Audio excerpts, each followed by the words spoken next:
ॐ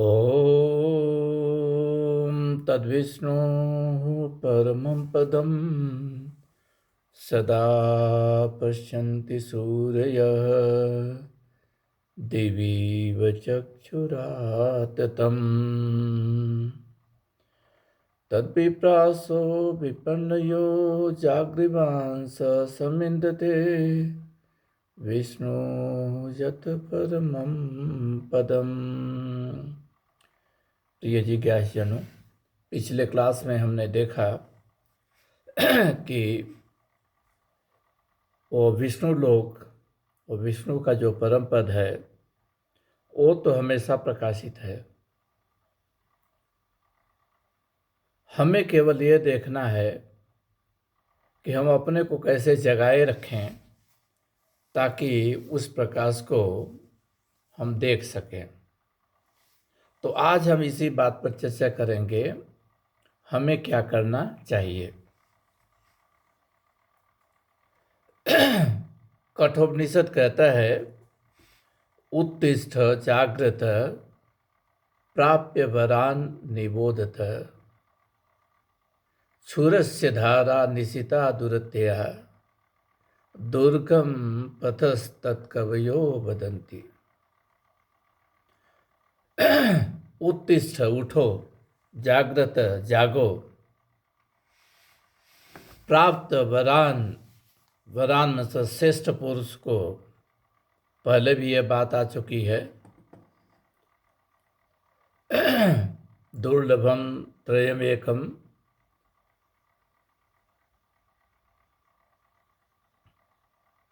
दैवानुग्रह हेतुकम मनुष्यत्व मुमुक्षत्व महापुरुष संशय। तो ये तीन चीज़ें बड़ी दुर्लभ हैं। मनुष्यत्व, मनुष्य जन्म मिल गया है, मोक्ष की कामना के लिए, उस प्रकाश को प्राप्त करने के लिए, उस प्रकाश को देखने के लिए हमें महापुरुष का साथ चाहिए, बड़ा ही इम्पोर्टेंट है। यहाँ भी वही चीज़, वरान निबोधत, हमें श्रेष्ठ पुरुषों का साथ करना चाहिए, श्रेष्ठ पुरुषों के पास जाना चाहिए और वही हमें जगा सकते हैं। तो उठो, जागो और श्रेष्ठ पुरुषों का, वो श्रेष्ठ पुरुष कौन से हैं? वो श्रेष्ठ पुरुष हैं श्रोत्रियम ब्रह्मनिष्ठम।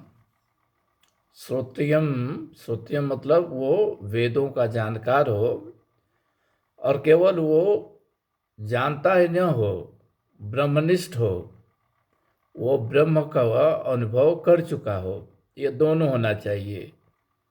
केवल किताबी ज्ञान न हो, वो ब्रह्म का अनुभव कर चुका हो, ऐसा पुरुष को हम श्रेष्ठ पुरुष कहते हैं। ऐसे पुरुष को सानिध्य करना चाहिए।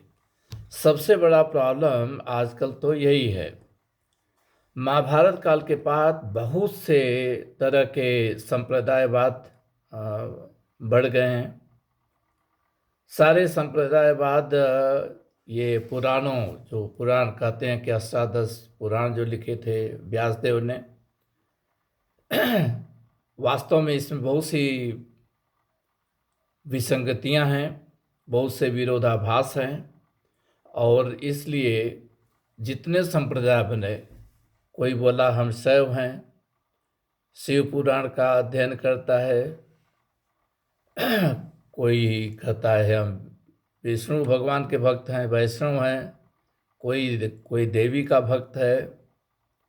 शिव पुराण वाला कहेगा शिव बड़े, विष्णु पुराण वाला कहेगा विष्णु बड़े, देवी पुराण वाला कहेगा शिव और विष्णु दोनों देवी के पुत्र हैं। कुछ इस तरीके सभी अपने अपने कुआं खोद करके अपने अपने कुएं में घुस गए, और कोई अपने कुएं से बाहर निकलना नहीं चाहता है। अगर हमारे धर्म को पथभ्रष्ट किया है तो सबसे अधिक इस संप्रदाय के कारण हुआ है। मैंने आप लोगों को पहले ही बताया था कि परमपिता परमात्मा का एक नाम ओम है, जिसको इंद्रम मित्रम वरुणम ये सभी नाम, चाहे शिव है, विष्णु है, ये सभी उसी के केवल नाम मात्र हैं। लेकिन हमने ये सभी चीज़ों को अलग अलग संप्रदायों में डिवाइड कर दिया और उनको लेकर के लड़ते। इतना लड़ाई हुई कि यहाँ तक कि तुलसीदास को इनमें समन्वय स्थापित करने के लिए कुछ करना पड़ा। वहाँ कहीं राम के मुंह से कहते हैं कि शिव द्रोही मम दास का हवा सो नर सपने मोहि निभावा, और कहीं कहते हैं कि शंकर जी खुद ही सतत विष्णु का नाम भजते रहते हैं। लेकिन वेदों को कहो तो शिव विष्णु ये सभी उसी परमात्मा के अलग अलग रहे गुण परक नाम है केवल। उसके अलावा भी बहुत से छोटे छोटे संप्रदाय बाद में और भी डेवलप होंगे, आज भी हो रहे हैं, नित्य हो रहे हैं। कोई उठता है, ये तो जैसे दुकान की तरह से हो गया है, सारे ठगी का सोर्स हो गया है। तो बहुत से लोग हैं, कोई आकर के कहता है कि हमने ये मेटल बना दिया, ये मूर्ति बना दी, इसमें 5 करोड़ मंत्र हमने घुसा दिया है, ले जा कर के रख लो, तुम्हें कुछ करने की ज़रूरत है, तुम्हारा सब कल्याण हो जाएगा। आदमी बहुत ही राइट इजी रास्ता चुनना चाहता है, सोचता है कि सब कुछ, कोई मेटल भी नहीं, आजकल कुछ प्रिंटेड चीज़ें दे देते हैं, 1000-2000 चार्ज कर लेंगे, बोलेंगे इसमें हमने 2 करोड़ मंत्र को इसमें राइट घुसा दिया है। ये सभी चीज़ें गपोल गाथाएँ हैं, कोई मंत्र किसी भी मेटल में नहीं जाता है। ये सभी ठगी के अलग अलग तरीके हैं, यह समझना जरूरी है। शॉर्टकट नहीं है, वेद खुद कहता है, यही मंत्र जो मैं बोल रहा था कठोपनिषद का, उत्तिष्ठ जागृत प्राप्य वरान निबोधत, उठो जागो और श्रेष्ठ पुरुषों का, श्रोत्रियम ब्रह्मनिष्ठम पुरुषों का, ऐसे पुरुष जो श्रोत्रिय हो, वेदों का जानकार हो और ब्रह्मनिष्ठ हो, वो ऑलरेडी ब्रह्म का अनुभव कर चुका हो, इसके पास जाकर के राइट सीखो, उनके सानिध्य में जाकर के सीखो।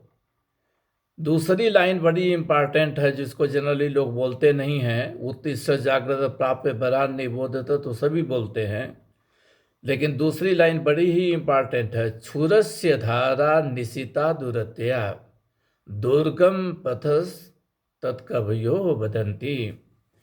ये छुरी की धार के समान है।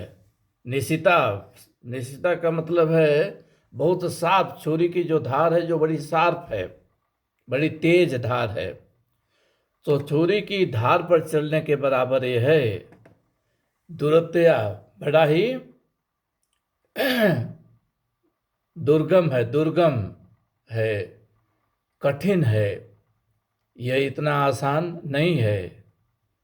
ऐसा ये इस पथ को राइट कवियो बदंती, कवि मतलब जो कांतदर्शी हैं, जो श्रेष्ठ पुरुष हैं, जो ब्रह्म का अनुभव किए हुए पुरुष हैं, वो बताते हैं कि ये राइट छुरी की धार के, तेज छुरी की धार के बराबर ये पाथ है।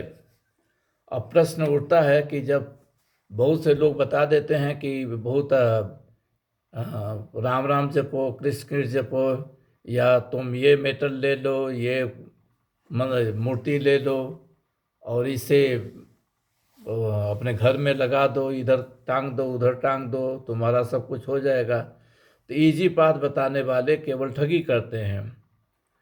आप खुद ही समझो, अगर आपको इंजीनियरिंग करना है तो वहाँ पर जाकर नहीं कहते हो कि कोई हमें मेटल अभिमंत्रित करके दे देगा और उससे हमारा इंजीनियरिंग पास हो जाएगा या मेडिकल पास हो जाएगा या हम डॉक्टर बन जाएंगे उसी के बल पर। वहाँ पर तो आप जानते हो कि आपको खुद मेहनत करनी पड़ती है, कोई दूसरा मेहनत करेगा तो उसका फल उसको मिलेगा, राइट। ऐसा तो होगा नहीं कि एक आदमी ने 5 करोड़ मंत्र मंत्रित करके किसी मेटल में डाल दिया और दूसरे के काम में आएगा। खुद मेहनत करनी पड़ती है, खुद रियलाइज करना पड़ता है, जो भी करना है खुद करना है। तो इसीलिए मैं कहता हूँ, जब हमने बताया कि पंच महायज्ञ है, यही रास्ता है, और इस रास्ते पर चलने के लिए आपको खुद सब कुछ करना पड़ेगा। ये नहीं किसी और ने किसी और के लिए कर दिया, ये नहीं होता है। जो इंजीनियरिंग की पढ़ाई करेगा उसी को इंजीनियरिंग की डिग्री मिलेगी, जो मेडिकल की पढ़ाई करेगा उसी को वही डॉक्टर बनेगा। तो आप जैसी पढ़ाई करोगे, ये वाली पढ़ाई करोगे तो आप श्रोत्रिय ब्रह्मनिष्ठ बनोगे। तो खुद करना है, दूसरे के बल पर नहीं रहना है। और कोई कुछ शॉर्टकट बताता है तो यही समझ लो कि वो ठगी कर रहा है। धर्म के नाम पर भी ठगी हो रही है। वैसे भी आजकल बहुत से ठगी के तरीके बने हुए हैं। कोई कहता है इतना पैसा जमा करो, 3 महीने बाद हम डबल करके दे देंगे, और वो लेके भाग जाता है।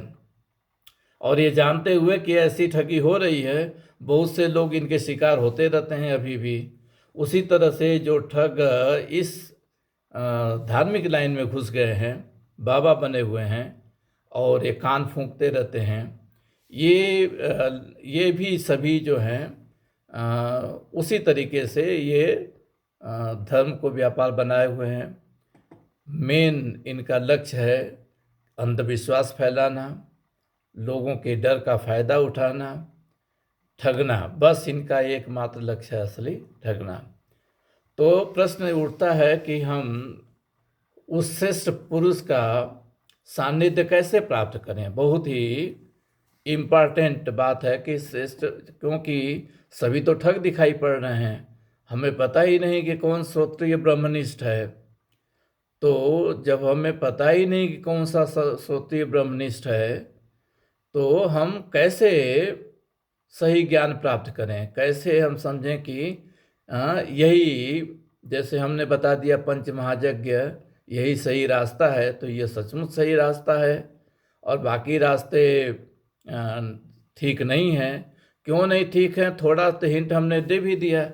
जितने पुराण बने बाद में महाभारत काल के बाद, उन सभी में विरोधाभास है। उन सभी में आपस में एक दूसरे को नीचा दिखाने के लिए होड़ लगी हुई है। हम बड़े हैं, दूसरा छोटा है, और ऐसे जो संप्रदायवाद डेवलप हुए हैं, ये सभी अपने अपने कुएं में घुसे हुए हैं। तो उनमें तो ऑलरेडी ये ऐसा है नहीं कि एक ही आदमी ने लिखा है और इतना विरोधाभासी चीज़ें लिखा है, तो ज़रूर उसमें बहुत कुछ विसंगतियां हैं। तो जब हम जानते हैं वहाँ विसंगतियां हैं, तो हमें देखना है क्या कोई ऐसी जगह है जहाँ पर विसंगतियां नहीं हैं, जो सही सही है, वो सचमुच वेदों का मार्ग है, पंचमहायज्ञ के मार्ग है। अब हम बताना चाहेंगे कि यह मार्ग कैसे हम डिसाइड करें। जब हमें श्रोत्रिय ब्रह्मनिष्ठ पुरुष नहीं मिल रहे हैं, तो दूसरा क्या तरीका है कि हम डिसाइड करें कि यह मार्ग सही है और यह मार्ग गलत है। इसको हम अगले सेशन में लेंगे। ओम तत्सत।